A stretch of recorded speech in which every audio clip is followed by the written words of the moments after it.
நம் கண் முன்னே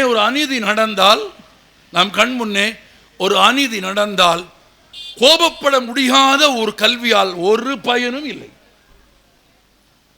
ஒரு கோபம் வர வேண்டும். நபிகள் நாயகம் ஸல்லல்லாஹு அலைஹி வஸல்லம் சொல்வார், எனக்கு மிக பிடித்த தூதரின் மொழிகளில் ஒன்று அது. நபிகள் நாயகம் பெருமானார் ஸல்லல்லாஹு அலைஹி வஸல்லம் சொல்லுகிறார், உன் கண்முன்னே ஒரு அநீதி நடந்தால் அதை கைகளால் தடுத்து நிறுத்து. எவ்வளவு நுட்பமாக கவனிங்க. உடனே ஒருவன் சொன்னான், எனக்கு அவ்வளவு வலிமை இல்லை, என்னால் தடுத்ததை நிறுத்த முடியாது. அவர் மாற்று வழி சொன்னார், கைகளால் தடுத்து நிறுத்த முயற்சி செய், நிறுத்த முடியாவிட்டால் பெரும் குரல் எடுத்து மற்றவரை அழைத்து அந்த அநீதியை தடுத்து நிறுத்துவதற்கு என்ன செய்ய முடியுமோ அதை செய். அவன் சொன்னான், அப்படி சத்தம் போட்டு பிறரை அழைக்கிற ஆற்றலும் எனக்கு இல்லை. இறுதியாக அவர் சொன்னார், அதுதான் ரொம்ப நுட்பமானது, முடிந்தால் கைகளால் தடுத்து நிறுத்து, இல்லாவிட்டால் பெரும் குரல் எடுத்து 10 பேரை வரவழைத்தாவது அந்த அநீதியை தடுத்து விடு. அதுவும் முன்னால் முடியாவிட்டால் அந்த அநீதியை மனதால் வெறுக்க பழகு என்று சொல்லிக் கொடுத்தார். மனதால் நீங்கள் வெறுக்க பழகாவிட்டால், மனதாலும் அந்த அநீதியை நீங்கள் வெறுக்க பழகாவிட்டால் அந்த அநீதிக்கு நீங்கள் அடிமையாகிவிடுவீர்கள். இதோ 4 நாட்களுக்கு முன்புதான் ஆகஸ்ட் 15ஆம் தேதி தோழர்கள் என்ன நினைத்து இந்த தலைப்பை கொடுத்தார்கள் என்று தெரியவில்லை. ரௌத்திரம் பழகு என்று கொடுத்திருக்கிறார். இன்னைக்கு ஊரில் என்ன சொல்றாங்க, அடுத்த வம்புக்கு போகாத. வீட்டிலே என்ன சொல்றாங்க, சத்தம் போட்டு பேசாத, சண்டைக்கு போகாத, உனக்கு எதுக்கு, நல்லது கெட்டது எதுவாக இருந்தாலும் யாருக்கும் இல்லாத அக்கறை உனக்கு எதுக்கு, எல்லாரும் சும்மா தானே போனா, நீ மட்டும் என்னத்துக்கு, அப்புறம் நிரப்பிக்கங்க, நீ மட்டும் என்னத்துக்கு அங்க போன, எல்லாரும் சும்மா போனான்ல நீயும் போலாம்ல. அப்படித்தான் இன்றைக்கு உலகம் சொல்லுகிறது. எல்லாரும் சொல்லுகிறார்கள், ஆமா உனக்கு எதுக்குப்பா, விட்டுருப்பா. அதுவும் இல்லை, நீ மீறி அதை தாண்டி ஒரு நியாயம் கேட்டாலும் 4 பேர் வந்த உடனே என்ன சொல்வான், சரி விடுங்க, ரைட்டா. நான் வந்தவனுக்கு என்னென்ன தெரியாது, என்ன பிரச்சனைன்னு தெரியாது, ஏன் பேசுகிறாங்கன்னு தெரியாது, இவர் என்ன பேசுகிறாருன்னு தெரியாது, என்ன நடந்துன்னு தெரியாது. வந்த உடனே சரி விடுங்க, நான் ஒன்றும் பிடிச்சிக்கிட்டு இருக்கேன் இல்லையா, இல்லை விட்டுருங்க, அப்படியே விடுங்க, அப்படியே விட்டுட்டு அப்படியே போயிருங்க. ஆனால் ஆச்சரியமான இன்னொரு உண்மை சொல்லுங்கள், அநீதி பிறருக்கு நடந்தால் அப்படியே விட்டுட்டு போகணும்னு சொல்கிற இதே உலகம்தான் அந்த அநீதி தனக்கு நடந்தால் உலகமே திரண்டு வந்து தனக்காக போராட வேண்டும் என்று விரும்புகிறது. அப்ப யார் வம்புக்கும் போகாத, யார் தும்புக்கும் போகாத, எந்த சண்டைக்கும் போகாத, நியாயம்னா வாயை திறந்து பேசாத, உனக்கு எதுக்கு, நீயா எண்ணத்துக்கு மண்ணள்ளி தலையில போட்டுக்கிற அப்படின்னு ஊரு உலகம் கூட பிறந்தவன் சொந்தக்காரன் எல்லாரும் சொல்ற ஒரு காலத்துல ஒருத்தர் தலைப்பு கொடுக்கிறாரு, ரௌத்திரம் பழகுன்னு.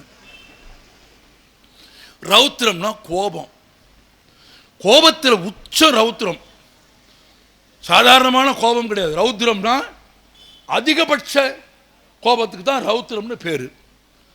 கோபத்தை எப்படிடா பழகிறது, கோபமே படாதுன்னு இந்த உலகம் சொல்லிக்கிட்டு இருக்கு. கோபத்தை பழகுன்னு சொன்னா, கோபத்தை ஒருத்தன் பழகியிருக்கான், நிறைய பேர் பழகியிருக்காங்க. பழகியதன் மூலமாக தங்கள் கோபத்தினால் தீமைகளை வென்றிருக்கிறார்கள், தங்கள் கோபத்தினால் நன்மையின் பக்கம் நின்றிருக்கிறார்கள். நான் அதிக நேரம் எடுத்துக்கொள்ள விரும்பவில்லை, ஒரே ஒரு உதாரணம் ஆகஸ்ட் 15ஆம் தேதியை ஒட்டி சொல்கிறேன். 1899ஆம் ஆண்டு பிறந்தவன் ஒரு இளைஞன், பஞ்சாபுக்கு பக்கத்தில் இருக்கிற ஒரு சின்ன கிராமம், சூலன் என்ற ஒரு கிராமம். சிறு வயதிலேயே பெற்றோர்களை இழந்து விட்டான். ஏதாவது சிறு வேலைகள் செய்து பிழைப்பதுதான் அந்த பையனுக்கு வாழ்க்கை. அவனுக்கு 20 வயதாகிறது. 1919, 20 வயது. அவன் குடியிருந்த, அவன் பிறந்த கிராமத்திற்கு பக்கத்திலே ஒரு பெரிய நகரம் இருக்கிறது. அந்த நகரத்திற்கு பெயர் அமிர்தசரஸ். அங்கே ஒரு பெரிய கூட்டம் நடக்கிறது. 1919 ஏப்ரல் மாதம் 13ஆம் தேதி. ஆமாம், ஒரு பிழை இல்லாமல் நான் சொல்கிறேன் வரலாற்றில். 1899ஆம் ஆண்டு அன்றைய பஞ்சாப் மாநிலத்தின் ஒரு சிறிய கிராமத்தில் பிறந்த அந்த இளைஞன் தன் 20வது வயதில் அமிர்தசரஸில் 1919ஆம் ஆண்டு ஏப்ரல் 13ஆம் தேதி நடந்த ஒரு கூட்டத்திற்கு வருகிறான். இது போன்ற ஒரு பெரிய மைதானத்தில் பல்லாயிரக்கணக்கான மக்கள் கூடி அந்நிய ஆட்சிக்கு எதிராக, ஆங்கிலேய ஆட்சிக்கு எதிராக ஒரு கூட்டம் நடக்கிறது. அந்த இடத்திற்கு நான் போய் பார்த்திருக்கிறேன். அந்த பெரிய மைதானத்திற்குள்ளே வருவதற்கு ஒரு சிறிய பாதை மட்டும்தான் இருக்கிறது. அதன் வழியாகத்தான் எல்லோரும் வர வேண்டும், அதன் வழியாகத்தான் எல்லோரும் போக வேண்டும். வேறு எந்த திசையிலும் பாதைகளே இல்லாத, உள்ளே வருவதற்கும் போவதற்கும் அதிகபட்சம் போனால் ஒரே சமயத்தில் 2 பேர் அப்படி வந்தால் இந்த புறம் இருந்து 2 பேர் போகலாம். 4 பேர் கொஞ்சம் உரசி கொண்டு நடந்து போகிற அந்த சிறிய பாதை தவிர அந்த இடத்திற்கு உள்ளே வருவதற்கு வேறு பாதை கிடையாது. அந்த மைதானம் முழுவதிலும் கூட்டம் நிரம்பி இருக்கிறது. கூட்டம் எதற்கு கூடியிருக்கிறது? ஆங்கிலேய ஆட்சியை எதிர்த்து கூடியிருக்கிறது. கூடியிருக்கிற பெரும்பான்மையான கூட்டத்தில் இந்துக்கள் இருக்கிறார்கள். இதை நினைவில் வைத்துக் கொள்ளுங்கள். முஸ்லிம்கள் இருக்கிறார்கள், சீக்கியர்கள் இருக்கிறார்கள், கிறிஸ்தவர்கள் இருக்கிறார்கள், வயதில் மூத்தவர்கள் இருக்கிறார்கள், பெண்கள் இருக்கிறார்கள், குழந்தைகள் இருக்கிறார்கள்.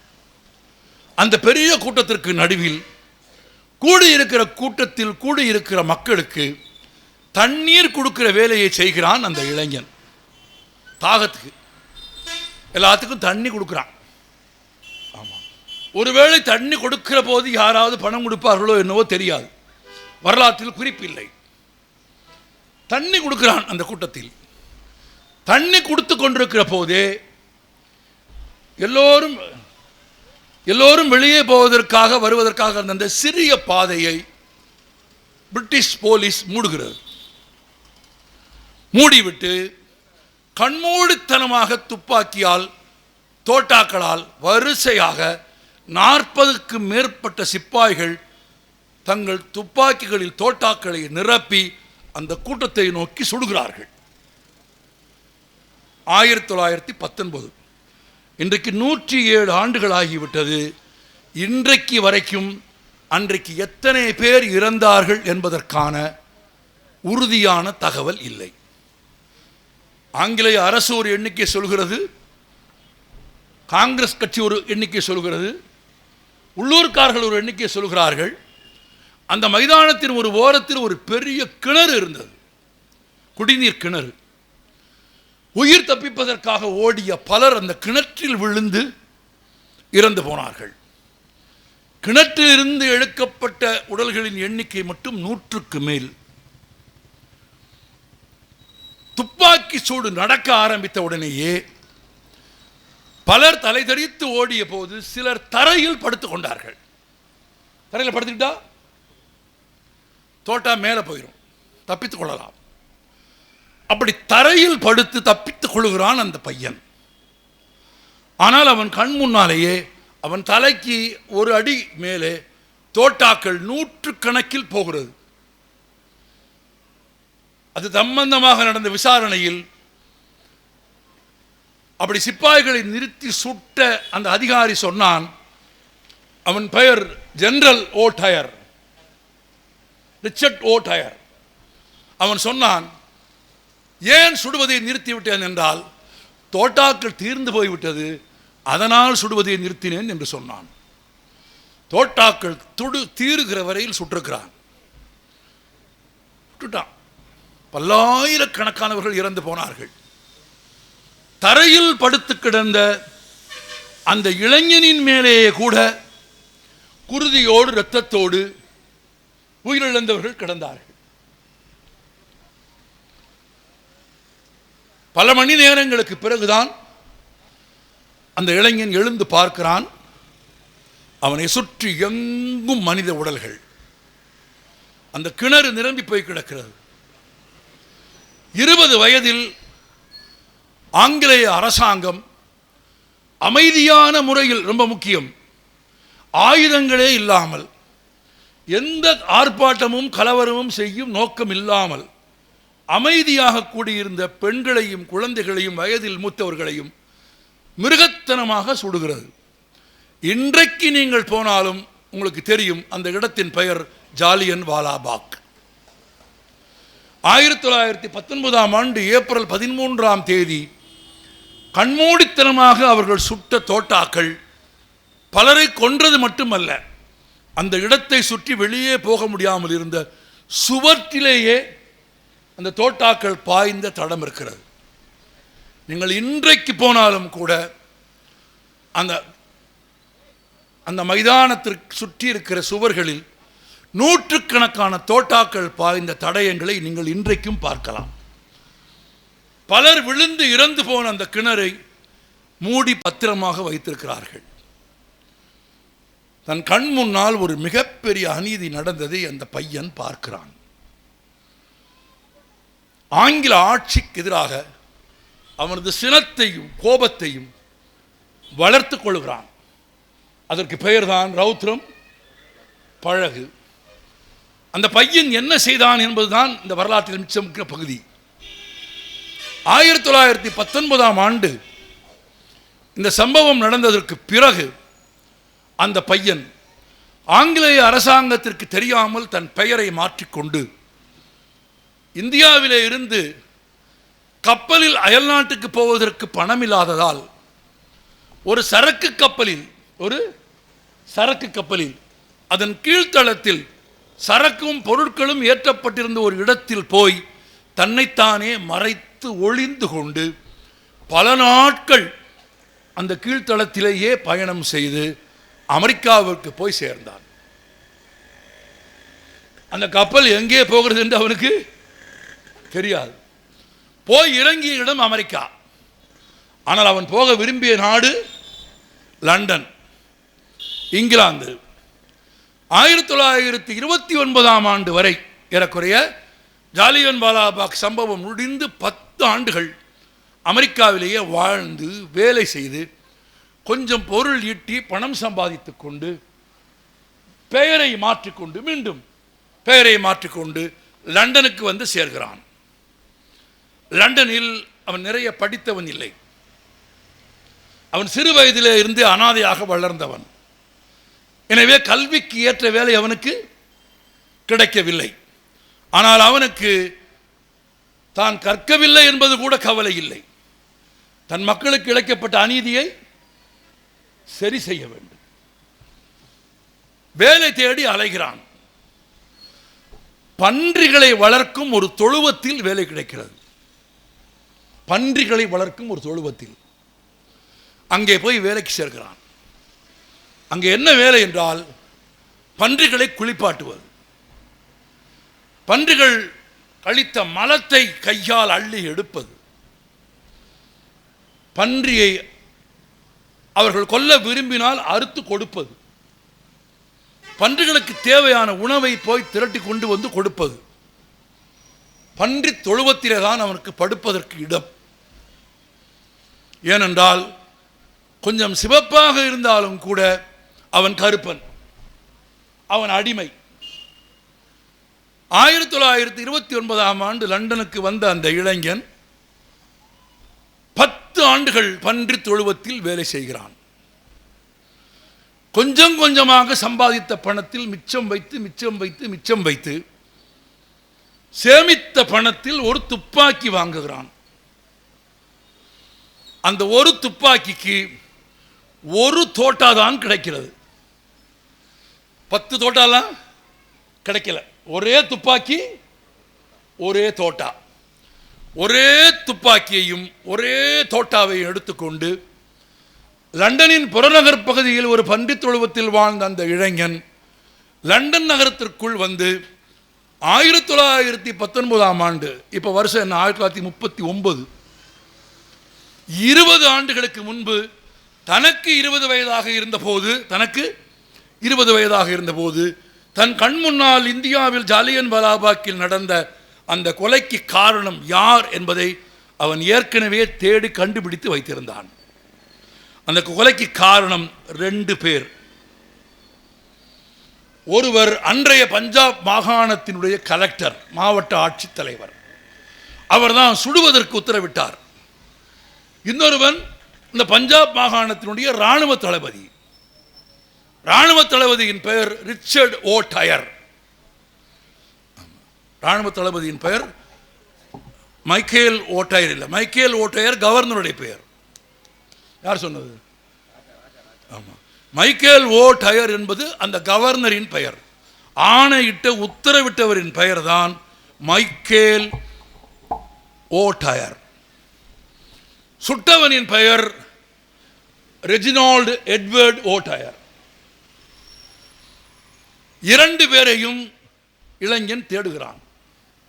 ஆனால் கையில் இருப்பது ஒரு துப்பாக்கி, ஒரு தோட்டா. ஒரு மகிழ்ச்சியான செய்தி அவனுக்கு கிடைக்கிறது. அரசின் ஆணையை ஏற்று தோட்டாக்கள் தீரும் வரை சுட்டேன் என்று சொன்ன ரெஜினால்டு எட்வர்டு ஓ டயர் 1927ஆம் ஆண்டு பக்கவாதம் வந்து செத்து போய்விட்டான் என்று தெரிகிறது. எப்போ? இவன் அமெரிக்காவில் இருக்கும்போதே அவன் செத்துட்டான். மிச்சம் இருப்பது யார்? சுடுவதற்காக ஆணையிட்ட மாவட்ட ஆட்சித்தலைவர் மைக்கேல் ஓ டயர். மைக்கேல் ஓ டயர் எங்கே இருக்கிறார் என்று தேடுகிறான். அவர் இருக்கும் இடத்தை கண்டறிகிறான். அவர் எங்கே போகிறார், எங்கே வருகிறார் என்று கண்காணிக்கிறான்.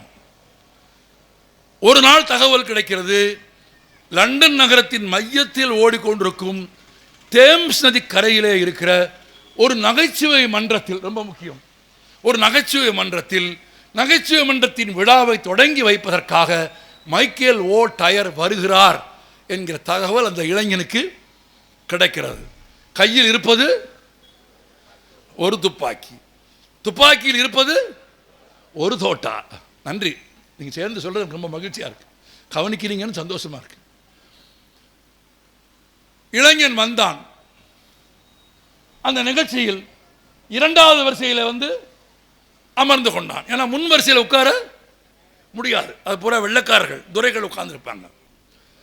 பின் வரிசையில் வந்து உட்காருவதற்கு தேவையான அளவு நாகரிகம் உள்ள உடைகளை அணிந்து கொண்டான். அது ரொம்ப முக்கியம்ல, அணிந்து கொண்டான். நிகழ்ச்சி ஆரம்பமாயிற்று. ஜாலியன் வாலாபாக்கில் எண்ணிக்கையை இன்றைக்கு வரைக்கும் தீர்மானிக்க முடியாத அளவுக்கு மக்களை படுகொலை செய்வதற்கு காரணமாக இருந்த மைக்கேல் ஓ டயர் நகைச்சுவை மன்றத்தை தொடங்கி வைத்து மகிழ்ச்சியாக பேச ஆரம்பித்த 10வது நிமிடம் அந்த இளைஞன் எழுந்து நின்று தன் துப்பாக்கியை நீட்டி அதில் இருந்த ஒரே தோட்டாவை மைக்கேல் ஓ டயரின் இதயத்திற்கு மாற்றினான்.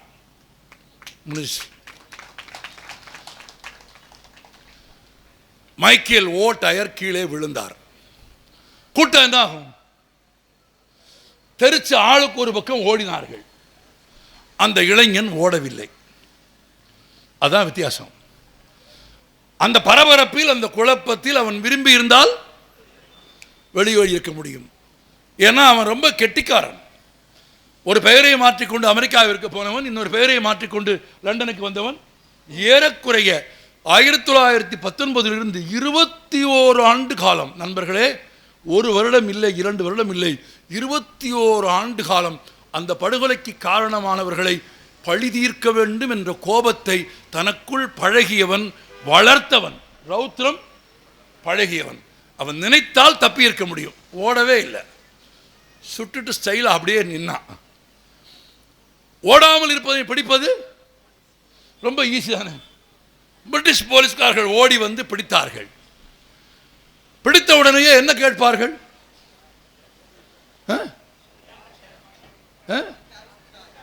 போலீஸ்காரர்கள் பிடிச்சா முதல்ல என்ன கேட்பாங்க?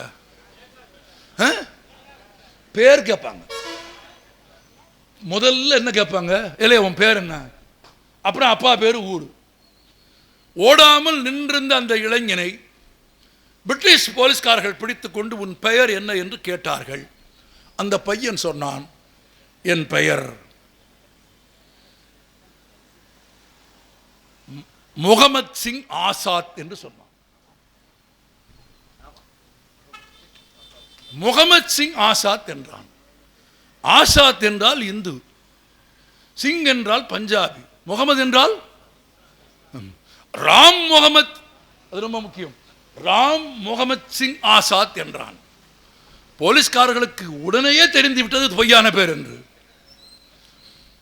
விசாரித்த போது தெரிந்தது, நான் இதுவரை அந்த இளைஞனின் பெயரை உங்களுக்கு சொல்லவில்லை. அந்த இளைஞனின் பெயர் உத்தம் சிங். நீங்கள் இன்றைக்கு ஜாலியன் வாலாபாக்கிற்கு போனாலும் ஜாலியன் வாலாபாக்கின் குருதி படிந்த 1919ஆம் ஆண்டு நடந்த சம்பவத்தின் போது குருதி படிந்த அந்த மண்ணை கையில் ஏந்தி கொண்டு நிற்கும் உத்தம் சிங்கின் சிலையை நீங்கள் பார்க்கலாம். உத்தம் சிங்கை போலீஸ்காரர்கள் கேட்டார்கள், இது என்னையா ராம் முகமது சிங் ஆசாத், கேள்விப்படாத பெயராக இருக்கிறது என்ற போது அந்த இளைஞன் சொன்னான், அவன் மைக்கேல் ஓ டயரை கொன்ற நாள் 1940ஆம் ஆண்டு மார்ச் மாதம் 13ஆம் தேதி கொண்டுட்டான். அவன் கேட்டான், என்னடா பேர் இது அப்படின்னா. அவன் சொன்னான், என் இயற்பெயர் உத்தம் சிங். ஆனால் அன்றைக்கு உங்கள் ஆள்கள் கூடி கொண்டார்கள் பார்த்தீர்களா, இந்துக்களையும் முகம்மதியர்களையும் சீக்கியர்களையும் இந்தியாவின் விடுதலைக்கு போராடியவர்களையும் கொண்டார்கள் அல்லவா. எனவே 21 ஆண்டுகளுக்கு முன்பு அங்கு கொல்லப்பட்ட இந்து முஸ்லீம் சீக்கிய விடுதலைக்கு போராடிய மக்களின் ஆன்மாவாக நான் வந்தேன் என்பதால் என் பெயர் ராம் முகமது சிங் ஆசாத் என்று சொன்னான். மார்ச் 13ஆம் தேதி படுகொலை நடந்தது. வழக்கு விசாரணை நடந்தது. ஏப்ரல் மே போக ஜூன் போக ஜூலை முதல் வாரம் லண்டனில் இருந்த ஒரு சிறையில் அவனை தூக்கிட்டார். தூக்கு தண்டனை. தூக்கு மேடைக்கு போகிற போது அந்த அதிகாரி கேட்டான், கடைசியாக உனக்கு என்ன விருப்பம் என்று கேட்டார். என்னை இந்த சிறைச்சாலையிலேயே புதைத்து விடுங்கள் என்று சொன்னான். அதைத்தான் செய்வோம் அப்படின்னா அந்த அதிகாரி. அதை செய்தால் போதும் என்றான். நீ சாவதை பற்றி கவலைப்படவில்லையா என்று அந்த அதிகாரி கேட்டான். அந்த அதிகாரி ஒரு பிறகு ஒரு புத்தகம் எழுதினான், வியந்து போய். உத்தம் சிங் சொன்னான், என் தாய்நாட்டின் விடுதலைக்காக, என் நாட்டு மக்களுக்கு இழைக்கப்பட்ட அநீதிக்கு எதிராக நீதியை நிலைநாட்டிய பெருமிதத்தில் நான் தூக்குமடைக்கு போகிறேன். என்னை ஏன் தெரியுமா இங்கேயே புதைக்க சொன்னேன்? 3000 மைல் நீள அகலமுள்ள இந்தியாவை, அதன் நீண்ட நிலப்பரப்பை நீங்கள் அடிமைப்படுத்தினீர்கள், நீங்கள் ஆக்கிரமித்துக் கொண்டீர்கள். உங்கள் தலைநகரில் 6 அடி மண்ணை நான் ஆக்கிரமிக்க வேண்டும் என்று விரும்பினேன். என்னை இங்கேயே புதைத்து விடுங்கள் என்று சொன்னார். அவனை தூக்கிலிட்டார்கள். அவனை அங்கேயே புதைத்தார்கள். அது 1940ஆம் ஆண்டு ஜூலை மாதம் நடந்தது. இது நடந்து முடிந்து எப்போ 19 சம்பவம் நடந்து 23 ஆண்டுகளுக்கு பிறகு அவன் பழகிய ரௌத்திரத்தை இந்த சமூகத்திற்கு காட்டினான். அந்த மண்ணிலேயே அவன் புதைக்கப்பட்டான். அது 1940ஆம் ஆண்டு. அதற்கு பிறகு 34 ஆண்டுகளுக்கு பிறகு அவன் சொந்த ஊரில் இருந்த மக்கள், பஞ்சாபில் இருந்த விடுதலை போராட்ட வீரர்கள், அடிமைப்பட்டு கிடந்த இந்தியாவில் அதன் விடுதலைக்கு போராடிய உத்தம் சிங் பிரிட்டிஷ் அரசாங்கத்தின் 6 அடி மண்ணை ஆக்கிரமிக்க வேண்டும் என்று விரும்பினான். இப்போது நாடு விடுதலை அடைந்து விட்டது. நாடு சுதந்திரம் பெற்று விட்டது. இனியும் இங்கிலாந்தில் அவனது உடல் இருக்கக்கூடாது. புதைக்கப்பட்ட உத்தம் சிங்கின் உடலை இந்தியாவிற்கு கொண்டு வர வேண்டும் என்று ஒரு கோரிக்கை எழுந்தது. அந்த கோரிக்கை ஒரு பெரும் இயக்கமாக வலுவடைந்தது. நீங்கள் ஆச்சரியப்படுவீர்கள், பல்லாயிரக்கணக்கான மக்கள் பஞ்சாபின் அமிர்தசரஸ் வீதிகளில் உத்தம் சிங்கை திரும்ப கொண்டு வா என்று இயக்கம் நடத்தினார்கள். அந்த இயக்கத்திற்கு அடிபணிந்து இந்திய அரசாங்கம் பிரிட்டிஷ் அரசாங்கத்தை கெஞ்சியது, கொடுத்துரு. 34 ஆண்டுகளுக்கு பிறகு 40 புதைக்கப்பட்டான். 34 ஆண்டுகளுக்கு பிறகு அவன் புதைக்கப்பட்ட புதைகுழியை தோண்டி எடுத்து அங்கு சவப்பெட்டிக்குள் இருந்த அவனது எலும்பு துண்டுகளை ஒன்று சேர்த்து மிகுந்த அரச மரியாதையோட பிரிட்டிஷ் அரசாங்கம் இந்தியாவிற்கு அனுப்பி வைத்தது. பஞ்சாபில் வந்து இறங்கிய உத்தம் சிங்கின் எலும்பு துண்டுகள் அடங்கிய பாத்திரத்தை, கலசத்தை பஞ்சாப் மாநிலமே திரண்டு வரவேற்றது. பெரும் ஊர்வலமாக, அசலாகவே ஒருத்தன் இறந்து போனால் அவனது இறுதி ஊர்வலம் எப்படி இருக்குமோ அப்படி பெரும் திரளாக ஊர்வலமாக மக்கள் லண்டனில் இருந்து கொண்டு வந்தப்பட்ட உத்தம் சிங்கின் எலும்பின் மீதிகளை இறுதி ஊர்வலமாக கொண்டு போனார்கள். எங்கே? அவன் பிறந்த கிராமத்திற்கு. அவன் பிறந்த கிராமத்தில் வைத்து அந்த எலும்புகளை எரியூட்டினார்கள். எரியூட்டப்பட்டதற்கு பிறகு மிஞ்சிய சாம்பலை எல்லாம் ஒரு அழகான தாமிர கலசத்தில் சேகரித்து ஒரு துணி கட்டி எந்த மண்ணில் கொல்லப்பட்ட மக்களின் விடுதலைக்காக போராடினானோ அந்த மண்ணிலேயே உத்தம் சிங்கின் அஸ்தி கலசம் வைக்கப்பட்டிருக்கிறது. நீங்கள் ஜாலியன் வாலாபாக்கிற்கு போனால் உத்தம் சிங்கின் சிலையை பார்க்கலாம். உத்தம் சிங்கின் சிதையிலிருந்து எடுக்கப்பட்ட சாம்பல் மிகுந்த அஸ்தியையும் பார்க்கலாம். ரௌத்ரம் பழகிய மகாகவி பாரதியார் பாடிய புதிய ஆத்திசுடியில இருந்து எடுத்த ஒரு சொல்லை நீங்கள் போட்டிருக்கிறீர்கள். அந்த ரௌத்ரத்தை பழகிய ஒரு மனிதனின், அதுபோன்ற பல்லாயிரக்கணக்கான மனிதர்களின் தியாகத்தால், உயிரிழப்பால், போராட்டத்தாலே தான் இந்த நாடு சுதந்திரம் பெற்றது. அதனாலே தான் இன்றைக்கு அதன் உயர்ந்த நாற்காலிகளில் யார் வேண்டுமானாலும் ஏறி அமர்ந்து கொள்ள முடிகிறது, என்ன வேண்டுமானாலும் பேச முடிகிறது. ஆனால் சுதந்திரம் என்பது என்ன வேண்டுமானாலும் பேசுவது அல்ல. சுதந்திரம் என்பது எப்படி வேண்டுமானாலும் நடந்து கொள்வது அல்ல. எப்படி வேண்டுமானாலும் நடந்து கொள்வதும், எப்படி வேண்டுமானாலும் பேசுவதும், எப்படி வேண்டுமானாலும் திரிவதன் பெயர் சுதந்திரம் அல்ல. அதன் பெயர் பொறுக்கித்தனம். கட்டுப்பாடோடு, பிறருக்கு தீங்கிழைக்காமல், பிறர் பொருளுக்கு ஆசைப்படாமல், இன்னொருவர் காலில் விழாமல் சுயமரியாதையோடு வாழ்வதற்கு பெயர் சுதந்திரம். என்னை நீ என் காலை தொட்டு கும்பிடு என்று ஒருவன் சொன்னால், அல்லது நான் செய்யக்கூடாத ஒன்றை எதை செய்தால் எனக்கு அவமரியாதையோ அதை செய்யுமாறு ஒருவன் சொன்னால், எவன் சொன்னாலும் செய்ய மாட்டேன், செய்ய முடியாது, செய்யாமல் இருப்பது என் உரிமை என்று எதிர்த்து நின்று போராடுவதன் பெயர் என்ன? சுதந்திரம். நன்றி.